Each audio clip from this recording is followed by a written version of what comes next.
అందరికీ నమస్కారం. తెలంగాణ గ్రామీణ వైద్యుల సేవా సంఘం 4వ మహాసభ మరియు క్యాలెండర్ ఆవిష్కరణ కార్యక్రమం 3వ తారీఖు శనివారం నాడు ఖమ్మం స్థానిక GRR కన్వర్షన్ హాల్ గోపాలపురం నందు అంగరంగ వైభవంగా నిర్వహించడం జరిగింది. ఈ యొక్క కార్యక్రమానికి సభాధ్యక్షులుగా శ్రీ బెల్లంకొండ రామారావు గారు జిల్లా అధ్యక్షులు వారు, ముఖ్య అతిథిగా శ్రీ షేక్ సలీం గారు రాష్ట్ర అధ్యక్షులు,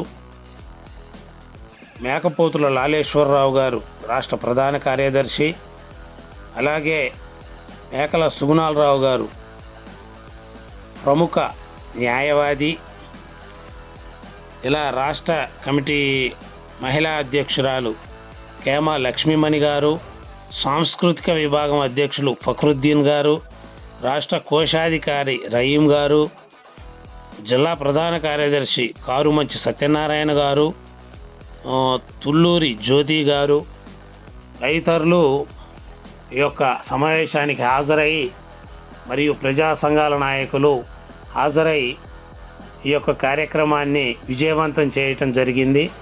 అనంతరం 4వ వార్షికోత్సవం సందర్భంగా కేకు కట్ చేసి శుభాకాంక్షలు తెలియజేయటం జరిగింది. ముఖ్యంగా గ్రామీణ వైద్యులు ఎదుర్కొంటున్న సమస్యలపై పోరాడాలని, హక్కులు సాధించాలని వక్తలు తెలియజేశారు. అనంతరం క్యాలెండర్ ఆవిష్కరణ కార్యక్రమం జరిగింది. క్యాలెండర్ ఆవిష్కరణ కార్యక్రమంలో ముఖ్యులు పెద్దలు పాల్గొనడం జరిగింది. అదేవిధంగా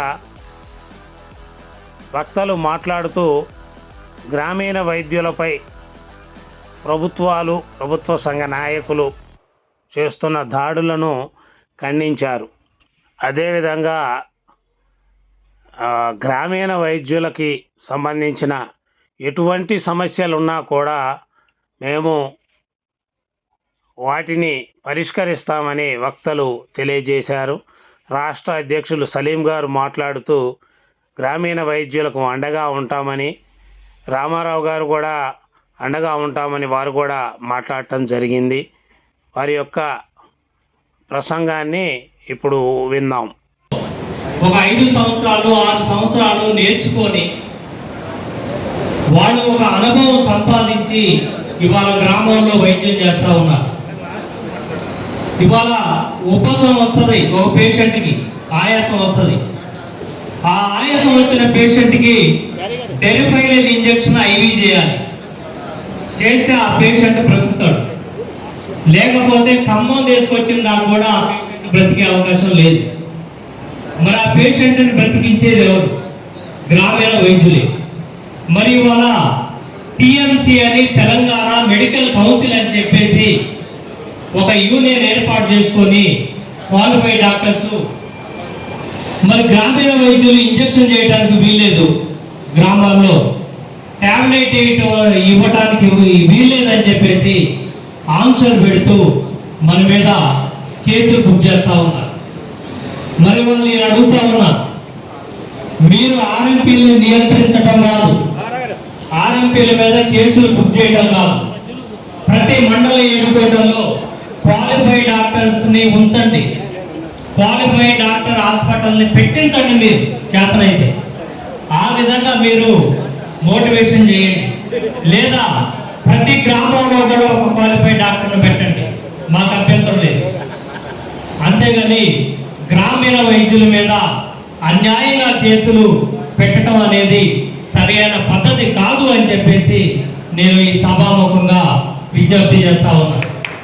ఇవాళ మనకు హాజరైనటువంటి భారత కమ్యూనిస్ట్ పార్టీ నాయకుల్ని పిలిచాము. ఇవాళ CPI ప్రధాన కార్యదర్శి దండి సురేష్ గారిని ఆహ్వానించాం. భారత కమ్యూనిస్ట్ పార్టీ మార్కిస్ట్ జిల్లా ప్రధాన కార్యదర్శి నున్నా నాగేశ్వరరావు గారిని కూడా ఈ బహిరంగ సభకు మనం ఆహ్వానించడం జరిగింది. అలాగే TRS పార్టీ జిల్లా అధ్యక్షులు తాతా మధు గారిని ఆహ్వానించడం జరిగింది. అలాగే కాంగ్రెస్ పార్టీ జిల్లా అధ్యక్షులు నూతి సత్యనారాయణ గారిని కూడా మనం పెట్టడం జరిగింది. ఎందుకంటే మనకి వాళ్ళ రాజకీయ అండ కావాలి, రాజకీయ సపోర్ట్ కూడా కావాలని చెప్పేసి వాళ్ళు మనం రాజకీయ నాయకులను కూడా పిలుచుకోవడం. కాబట్టి భవిష్యత్తులో మనం చేయబోయే ఉద్యమాలకు కానివ్వండి, మనం భవిష్యత్తులో పిలిపించినటువంటి ఏ కార్యక్రమంకైనా మనం రాజకీయ పక్షాల అండ తీసుకొని మనం ముందుకెళ్లాల్సిన అవసరం ఉంది.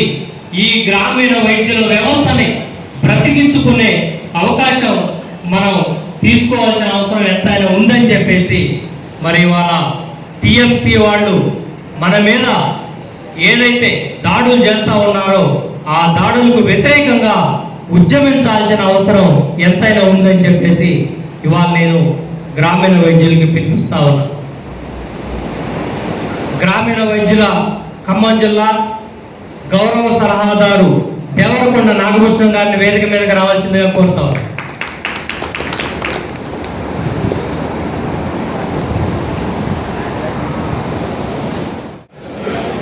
గ్రామీణ వైద్యుల ఐక్యత, గ్రామీణ వైద్యుల ఐక్యత. ఈ సమావేశం జరిగిన వాళ్ళు వస్తారు. వీళ్ళకి ఇంట్రెస్ట్ దేని మీద ఉంది? మీటింగ్ మీద ఉందా, సభ మీద ఉందా, లేకపోతే వేరే విషయాల మీద ఉందా? అలంకారంగా మీటింగ్ వచ్చారా, యాంత్రికంగా మీటింగ్ వచ్చారా, కసితో మీటింగ్ వచ్చారనే విషయాన్ని వాడు ప్రభుత్వం దృష్టికి ఇస్తారు మిత్రులారా. అందుకే నిన్న కాక మొన్న ప్రొఫెసర్ కాసిం గారు ఒక మాట అంటాడు. ప్రొఫెసర్ కాసిం ఏందో తెలిసే ఉంటుంది, ఒక మాట అంటాడు. ఏమంటాడంటే, బీసీలకు సంబంధించిన అంశం చర్చకు వచ్చినప్పుడు, అయ్యా బీసీలారా, మీకు రిజర్వేషన్ కావాలంటే బీసీలు ఈ రాష్ట్రంలో 50%, 60%, రిజర్వేషన్లు ఇచ్చింది 15%, ఎస్సీలు 15%, రిజర్వేషన్ వచ్చింది 15%, ఎస్సీలు 10%, రిజర్వేషన్ వచ్చింది 10%, బీసీలు 60%, రిజర్వేషన్ వచ్చింది 17%. ఈ జిల్లాలో చూసుకుంటే ఎస్సీ ఎమ్మెల్యే కనపడతారు, ఎస్టీ ఎమ్మెల్యే కనపడతాడు, మిగతా వేరే ఎమ్మెల్యే కనపడతాడు, ఒక్క బీసీ శాసనసభ్యుడు కనపడు. అందుకే ప్రొఫెసర్ కాసిం గారు ఒక మాట అంటాడు. ఏమండి బీసీలారా, ఈ రాష్ట్ర జనాభా 4 కోట్లు అంటే మీరు 2 కోట్ల మంది. 2 కోట్ల మందిలో ఒక 10% జనాభా హైదరాబాద్ వచ్చి టీ తాగిపోండి. హైదరాబాద్ 2 కోట్ల జనాభాలో 10% అంటే 10 లక్షలు. 10 లక్షల జనాభా హైదరాబాద్ వచ్చి టీ తాగిపోండి. మీరు ఏం మాట్లాడొద్దు. మీతో పాటు మీ వెనకాల రిజర్వేషన్ వస్తుంది. మీరు ఖమ్మం చేరుకోకముందే రిజర్వేషన్ వస్తుంది. అంటే ఇవాళ సంఘటితం, ఉద్యమం, ప్రజాబలం ఎవరికైతే ఉంటుందో వాళ్ళ సమస్యలు పరిష్కారం. ఇవాళ ఒక గ్రామీణ వైద్యుడు ఒక గ్రామంలో ఒక శక్తి లాంటి వాడు. మనం ఒప్పుకున్నా ఒప్పుకోకపోయినా గ్రామీణ వైద్యుడు గ్రామంలో అయ్యా, తమ్ముడు, అక్క, చెల్లె, అన్న, బాబాయ్, తాతయ్య అని చెప్పేసి అందరి త్వరలో నాలుకలా ఉండి ప్రేమతోటి, అవమానంతో అందరి గౌరవాన్ని ఆత్మీయంగా పొందుతున్న వాడే గ్రామీణ వైద్యుడు. గ్రామీణ వైద్యుడు ఆ గ్రామంలో ఒక రాజకీయ నిర్ణయం తీసుకుంటే ఆ గ్రామ రాజకీయ వ్యవస్థనే మార్చగలిగే శక్తి ఆ గ్రామీణ వైద్యుడికి ఉంటుంది.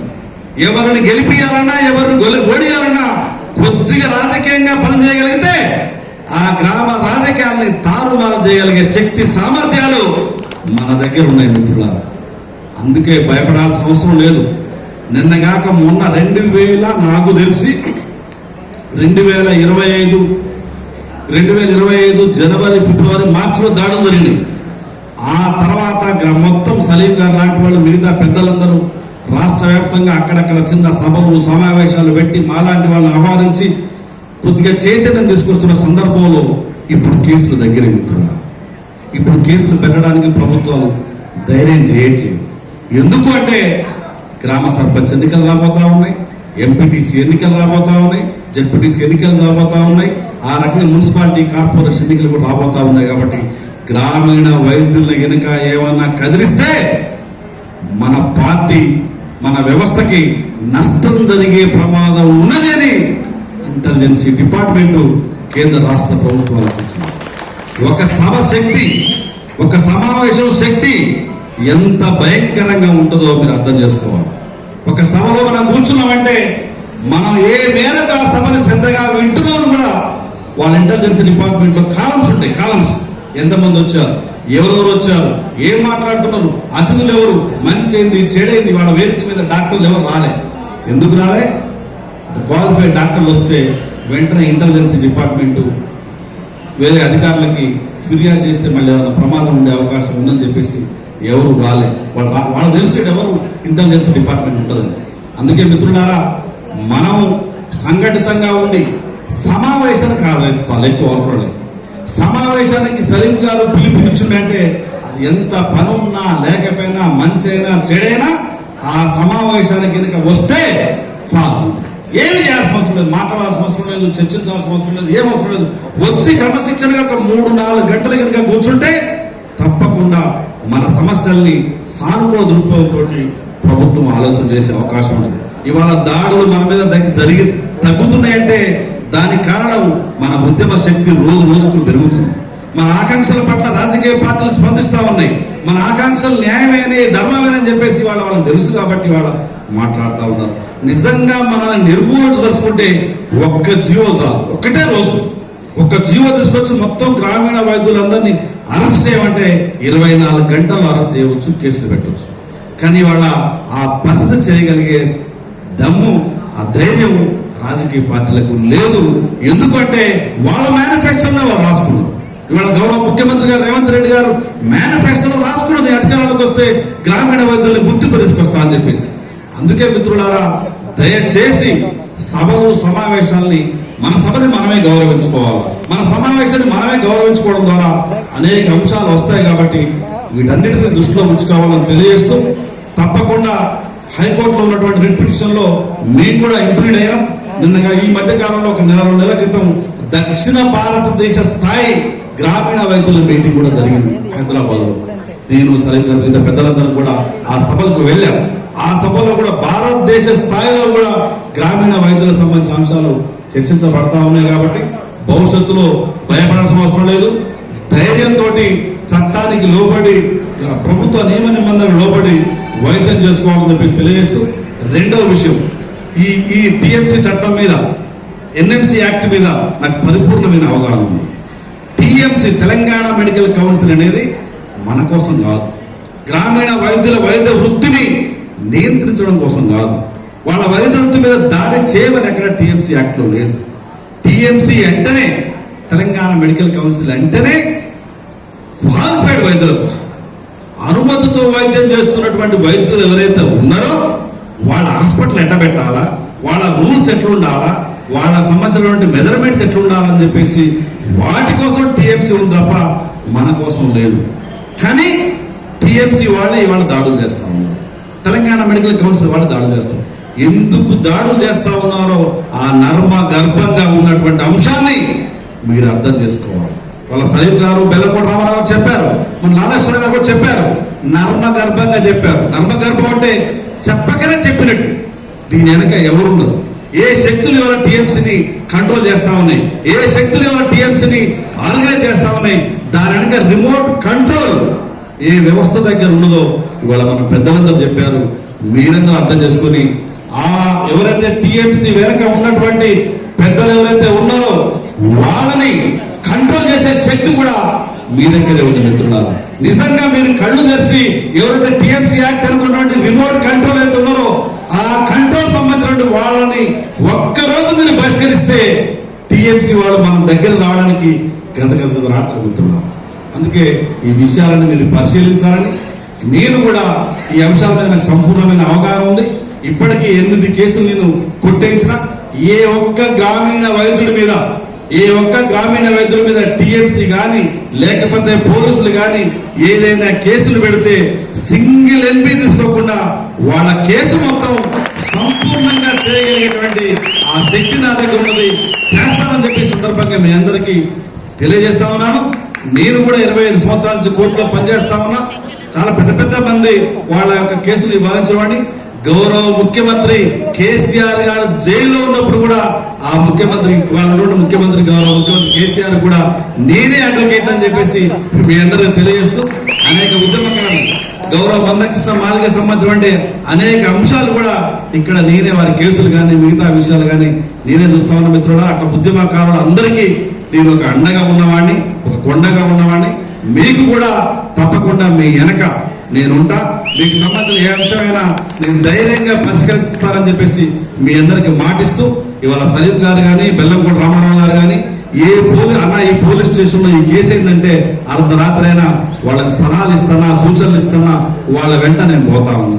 అన్న మేము మీరు బోర్డు ఏంటంటే ఏ అర్ధరాత్రి కాదు, ఏ టైంలో అయినా ఎప్పుడైనా ఆ పోలీస్ స్టేషన్ కానీ మీకు సంబంధించిన అంశానికి సమస్య పరిష్కారం కానీ మీకు వెనకాల అండగా దండగా ఉంటానని చెప్పేసి మీ అందరికీ తెలియజేస్తూ మరొకసారి మీ సమస్య పరిష్కారం కావాలని కోరుకుంటూ మీ అందరికీ నూతన సంవత్సర శుభాకాంక్షలు, సంక్రాంతి శుభాకాంక్షలు. అదేవిధంగా ఇవాళ మంచి స్ఫూర్తిదాయకమైన రోజు, ఓ మంచి గొప్ప రోజు. ఒక సావిత్రిబాయి పూలే, మహనీయురాలు సావిత్రిబాయి పూలే ప్లేగ్ వ్యాధి మహారాష్ట్రలో వచ్చినప్పుడు, ప్లేగ్ వ్యాధి అంటే ఇలా డైరియా అంటాం మనం, ప్లేగ్ వ్యాధి వచ్చినప్పుడు స్వచ్ఛందంగా, ఆమె డాక్టర్ కాదు, స్వచ్ఛందంగా ఆ ప్రాంతంలో ప్రజలందరికీ వైద్య సేవ చేసి ఇవాళ తన భర్తని ప్రజలందరూ మహనీయుడు అని చెప్పేసి పిలిపించుకునే విధంగా ఆ సావిత్రిబాయి పూలే కృషి చేశారు. వారి జన్మదినం రోజు వారి జీవితాంతం ప్రజల కోసం పోరాటం చేశారు. అంత పెద్ద మహనీయురాలు జన్మదినం రోజు ఈ సభ జరుపుకుంటా ఉన్నాం కాబట్టి తప్పకుండా ఈ సభలో మనం చర్చించుకున్న అంశాలన్నీ పరిష్కారం అవుతాయని చెప్పేసి మీ అందరినీ కోరుకుంటూ ఈ అవకాశం వచ్చిన పెద్దలందరికీ మరొకసారి సామాజిక ఉద్యమ జయజయం తెలియజేస్తూ సెలవు. వర్ధిల్లాలి గ్రామీణ వైద్యుల ఐక్యత.